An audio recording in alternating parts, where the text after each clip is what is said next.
আসসালামু আলাইকুম বন্ধুরা, সবাই কেমন আছেন? বন্ধুরা, আপনাদের হাতে থাকা এই স্মার্টফোনটি দিয়ে আপনারা অনেক ছবি তুলে রাখেন। এই ছবিগুলো আবার ফেসবুকে আপলোড অথবা মোবাইলে ওয়ালপেপার করে রাখেন।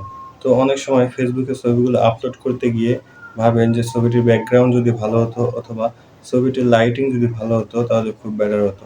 তো বন্ধুরা, আজকে দেখিয়ে দেব কিভাবে সেই ছবিটি এডিটিং করে আপনি আপনার ফেসবুকে আপলোড অথবা মোবাইলে ওয়ালপেপার করে রাখবেন।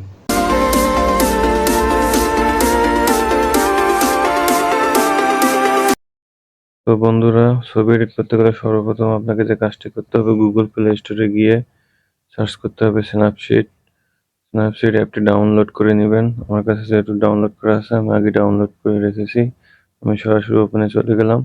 তারপর প্লাস আইকনে গিয়ে আপনি গ্যালারিতে ঢুকে আপনার মতো একটা ছবি চুজ করে নেবেন। আমি আমার মতো একটা ছবি চুজ করে নিচ্ছি।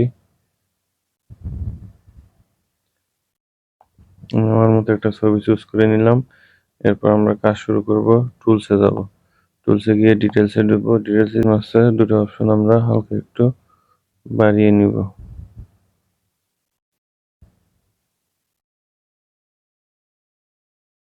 ওকে, বাড়িয়ে নিয়ে ঠিক বাটনে ক্লিক দেব। তারপর আবার টুলসে যাব। টুলসে গিয়ে টার্ন ইমেজ আছে, টার্ন ইমেজে ক্লিক করব। ক্লিক করে এখানে দুটো অপশন আছে, এমবেস। এমবেস একটা একটু বাড়িয়ে দেব এবং দ্বিতীয় হাইলাইটটা একটু বাড়িয়ে দেব। বাড়িয়ে দিয়ে আমরা এখানে ক্লিক করে দেব। ক্লিক করে আবার টুলসে যাব। টুলসে গিয়ে দেখবেন এইচডিআর একটা অপশন আছে, এইচডিআর এ আপনারা ক্লিক করবেন। এইচডিআর এ ক্লিক করে ফিল্টার স্টেন্স যে অপশনটা আছে এটা আপনারা একদম কমিয়ে দিবেন। কমিয়ে টিক মার্কে ক্লিক করে দিবেন। তারপর আবার আমরা টুলসে যাব। টুলসে গিয়ে দেখবেন সিলেক্টিভ একটা অপশন আছে, সিলেক্টিভে ক্লিক করবেন। সিলেক্টিভে ক্লিক করে আপনারা এখানে জুম করে বড় করে নেবেন। বড় করে নিয়ে আপনারা এখানে ক্লিক দিবেন। ক্লিক দিয়ে এখানে ফেসটাকে ব্রাইটনেস বাড়িয়ে দিবেন। আমি একটু হালকা ব্রাইটনেসটা বাড়িয়ে দিলাম। এবার আমরা নিচে যাব।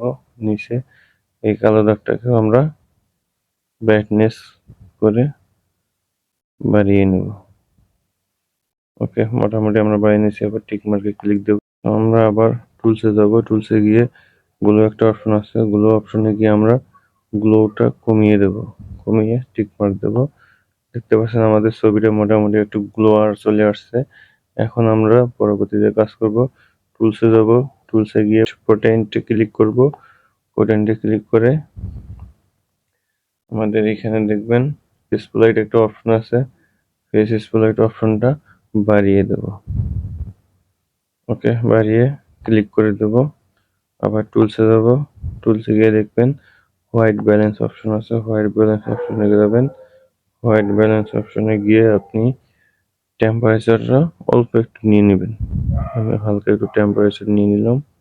ওকে, টিক মার্কে ক্লিক দিয়ে দিবেন। তারপর আবার টুলসে যাবেন। টুলসে গিয়ে দেখবেন শেষে ডাবল এক্সপোজার যাবেন। যে গ্যালারিতে যাবেন। গ্যালারিতে যাওয়ার আগে আপনি গুগল থেকে ফটো ব্যাকগ্রাউন্ড একটা ডাউনলোড করে রাখবেন চুজ করে। আমি যেহেতু আগে চুজ করে রেখেছি সেক্ষেত্রে আমি সরাসরি এটা নিয়ে নিলাম। নিয়ে এখানে পানি আইকন আছে, পানি আইকনে একদম লো করে দিবেন। লো করে ব্যাকগ্রাউন্ডটা নিচে পিছনে আসে, সমস্যা নাই। তো আমরা এখানে টিক মার্কে ক্লিক করব। টিক মার্কে ক্লিক করার পর উপরে দেখবেন একটা আইকন আছে, আইকনে আমরা ক্লিক করব। আইকনে ক্লিক করে ভিউ এডিটস অপশন আছে, ভিউ এডিটসে ক্লিক করার পর ডাবল এক্সপোজে ক্লিক করব। ক্লিক করার পর এখানে দেখবেন পেন আইকন আছে, পেন আইকনে ক্লিক করার পর ছবিটা আমরা জুম করে নেব। জুম করে নিয়ে আমরা এটাতে ক্লিক দেব।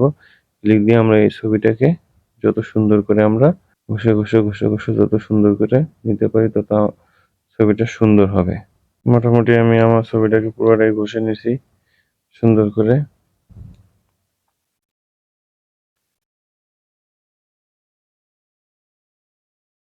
দেখতে পাচ্ছেন ছবিটাকে পুরোপুরি ঘষে নেওয়ার পর আপনি এখানে টিক মার্কে ক্লিক দিবেন। টিক মার্কে ক্লিক দেওয়ার পর আবার ডাবল এক্সপোজে যাবেন, সেটিং এ যাবেন। সেটিং এ গিয়ে এখানে দেখবেন পানি আইকনটা আছে, পানি আইকনটাকে আপনি 100% বাড়িয়ে দিবেন। বাড়িয়ে টিক মার্ক দিবেন। টিক মার্ক দেওয়ার পর দেখতে পাচ্ছেন ছবিটা চলে আসছে, পিছনের ব্যাকগ্রাউন্ড মোটামুটি পিছনের ব্যাকগ্রাউন্ড হয়ে গেছে। এভাবে আমরা ছবি এডিট করতে পারি। এখন আমি আপনাদের দেখাবো, এই তো এটা আমার আগের ছবি, এটা পরের ছবি। দেখতেই পাচ্ছেন আমাদের আগের ছবি কেমন আর পরের ছবিটা কেমন। তো দেখতে পাচ্ছেন ছবিটা মোটামুটি ভালোই ব্যাকগ্রাউন্ড চেঞ্জ হয়ে গেছে। এরপর আমরা শেষে যে কাজটি দিতে যাবো সেটা হচ্ছে আমরা এখানে সেভ করব। সেভ করতে গেলে আমরা এক্সপোর্টে ক্লিক করব। এক্সপোর্টে ক্লিক করে সেভ অপশন আছে, সেভ অপশনে ক্লিক করলে আমাদের ছবিটা কিছুক্ষণ সময় নেবে। সময় নেওয়ার পর দেখতে পাচ্ছেন আমাদের ছবিটা সেভ হয়ে গেছে। এভাবে আপনাদের ছবিগুলো আপনারা সুন্দরভাবে কাজ করে নিতে পারেন। তো বন্ধুরা, আমার ভিডিওটি ভালো লাগলে অবশ্যই সাবস্ক্রাইব করবেন।